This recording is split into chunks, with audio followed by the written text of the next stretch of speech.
इराणविरुद्ध America युद्धाच्या 14व्या दिवशी देखील दोन्ही बाजूंनी जोरदार हल्ले सुरू। 11 अमेरिकन सैनिकांचा मृत्यू झाल्याची माहिती, तर 1444 इराणी नागरिकांचा बळी।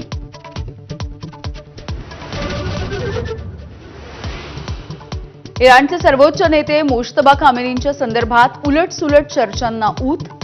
खामेनी गंभीर जखमी असल्याचा अमेरिकेचा दावा, तर मुश्तबा खामेनींच्या जगण्याची गॅरंटी नाही। इस्रायली पंतप्रधान नेत्यानाहूंचा इशारा।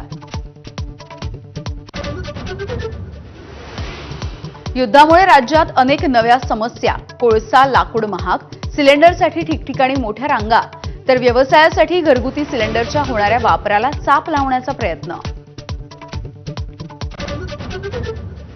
एलपीजी सिलेंडरच्या मुद्द्यावरून संसदेमध्ये मोठं घमासान। विरोधकांची वेलमध्ये उतरून घोषणाबाजी। अर्थमंत्र्यांचे कठोर शब्दात ताशेरे, तर ऑनलाईन बुकिंग करूनच सिलेंडर घ्यावेत, केंद्राचं जनतेला आवाहन।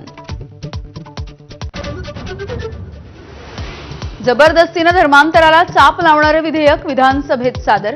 सविस्तर चर्चेसाठी सभागृहामध्ये आग्रह। सोमवारपासून विधेयकावरती मंथन। उपमुख्यमंत्री सुनेत्रा पवार यांच्या बारामतीमधल्या जनता दरबाराला तुफान प्रतिसाद, तर एन्व्हायरमेंटल फोरमच्या कार्यक्रमादरम्यान अजित पवार यांच्या आठवणीत सुनेत्रा पवार भाऊक।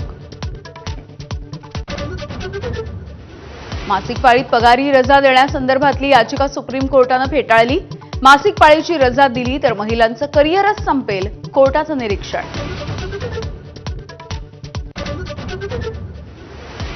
राज्यामधील शेतकऱ्यांच्या समोर पुन्हा एकदा नव्या संकटाची टांगती तलवार। 17 ते 20 मार्चच्या दरम्यान मेघगर्जनेसह वादळी पावसाची शक्यता।